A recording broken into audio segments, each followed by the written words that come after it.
ሰላም እንዴት ናችሁ? ውድ የማን ዩናይትድ ኢትዮ ፋንስ ተከታታዮች በያላችሁበት ሰላማችሁ ይብዛ። በርካታ ስፖርታዊ መረጃዎችን ወደ እናንተ ይዘን መተናል። የብራዚላዊ ተጫዋች ኤደርሰን ዝውውር እንግዲህ በሕክምና ምርመራ ባለማለፉ ምክንያት ዝውውሩ እንዳልተሳካ ይታወቃል። እኚህና ሌሎች ስፖርታዊ መረጃዎችን በርካታ ርዕሰ ጉዳዮችንም በዛሬው ዕለት የምንመለከት ይሆናል። እስከ ፕሮግራማችን መጠናቂያ ድረስ አብራችሁን ቆዩ። ማንቸስተር ዩናይትድ የመሃል ሜዳ ክፍሉን ለማጠናከር ሌሎች አማራጮችን በጥልቀት እየተመለከተ ይገኛል። ክለቡ አይኑን ከጣለባቸው ተጫዋቾች መካከል ደግሞ ፈረንሳዊ የመሃል ሜዳ ተጫዋች ማኖ ኮኔ ቀዳሚ ሆኖ መውጣቱ ተመላክቷል። ማኖ ኮኔ በፕሪሚየር ሊግ የመጫወት ከፍተኛ ፍላጎት እንዳለው ተገልጿል። ለዚህም የዩናይትድ የዝውውር እቅድ አካል ለመሆን ዝግጁ መሆኑ ተገልጿል። የጣሊያኑ ክለብ ሮማ ከፋይናንሻል ፌር ፕሌይ ደንቦች ጋር በተያያዘ ተጫዋቹን ለመሸጥ ፈቃደኛ ሲሆን ለዝውውሩም ወደ 50 ሚሊዮን ፓውንድ አካባቢ እንደሚጠይቁ ይጠበቃል። ከኤደርሰን ዝውውር መክሸፍ ጋር ተያይዞ የተፈጠረው አለመግባባት የማንቸስተር ዩናይትድ የቴክኒክ ክፍል ቀልቡን ወደ ሌሎች የዝውውር አማራጮች እንዲያዞር አስገድዶታል። አሁን ላይ ምንም እንኳን በኤደርሰን ዙሪያ የተለያዩ ግምቶች ቢኖሩም ኮኒ በአሁኑ ሰዓት በክለቡ ውስጥ በቁም ነገር እየታየ የሚገኝ ዋነኛ ኢላማ እንደሆነ ነው እየተገለጸ የሚገኘው። አንድ የዜና አውታር ብቻ ሲሆን በርካታ የዜና አውታሮች ናቸው እንግዲህ ይህ ተጫዋች እንግዲህ ከማንቸስተር ዩናይትድ ጋር እያያዙት የሚገኙትና የዚህ ተጫዋች ሁኔታ በተለይ ማኖ ኮኔ ወደ ማንቸስተር ዩናይትድ የመዘወር ዕድሉ በጣም ከፍተኛ እንደሆነ ታማኝ የሚባሉ የዜና አውታሮች እየገለጹት ይገኛሉ። በትላንትናው ዕለት በዋነኝነት እንግዲህ ሲወጣ የነበረው መረጃ የኤደርሰንን ጉዳይ በተመለከተ ነው። እኔም የዚህን ተጫዋች ዝውውር ሁኔታ በተመለከተ አንድ መረጃ ላጋራችሁ። የኤደርሰን ዝውውር መስተጓጉልን በተመለከተ አሁን ላይ ይበልጥ ግልጽና ታማኝ መረጃዎች እየወጡ ይገኛሉ።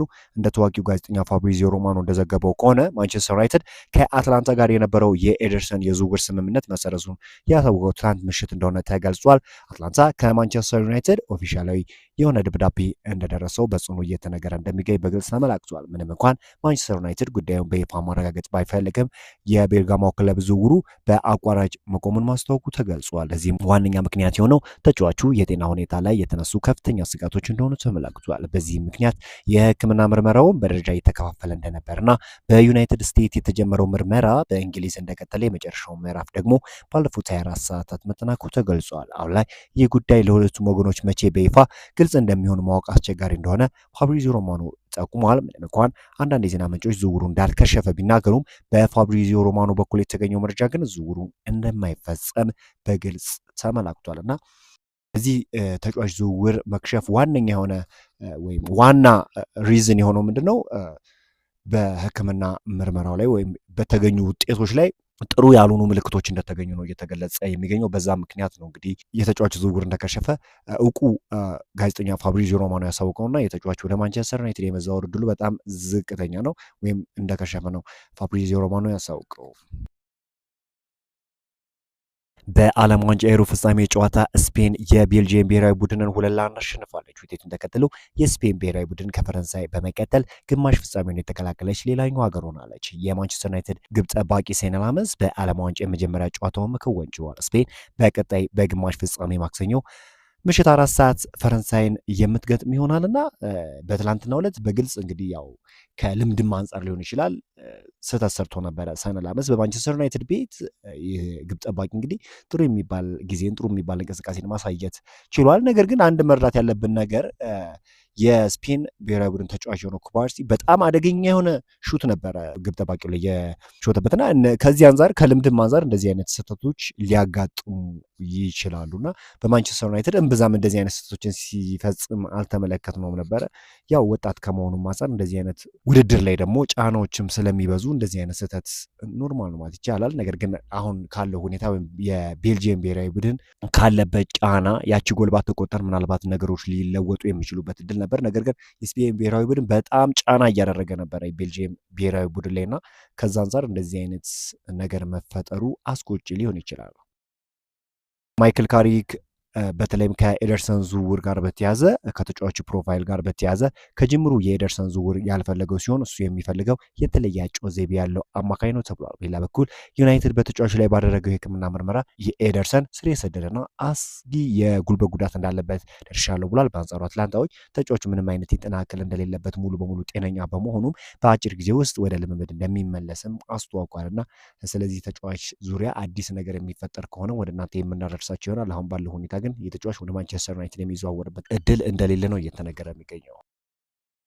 በክረምቱ የዝውውር መስኮት የግራ ፉልባክ ቦታ ላይ የኢኒዮስ ተመራጭ የሆነው ሊዩስ ሆልን ሁኔታ አሁንም ዩናይትድ እየተከታተለ ይገኛል። የተጫዋቹ ባለቤት ክለብ ኒውካስትል እንደ ሳንድሮ ቶናሊ፣ አንቶኒ ጎርደን አይነት ክለቡ መሸጡን ተከትሎ ሊዩስ ሆልን ለመሸጥ ፈቃደኛ አይሆንም ተብሎ ቢጠበቅም አሁን ድረስ ተስማሚ የዝውውር ጥያቄ የሚቀርብላቸው ከሆነ ጉዳዩን ለማጤን ዝግጁ መሆናቸው ተገልጿል እና አሁንም ቢሆን ማንቸስተር ዩናይትድ ከሌሎች ተጫዋቾች አንጻር ሊዩስ ሆልን በዋነኝነት እየተመለከቱት ይገኛሉ።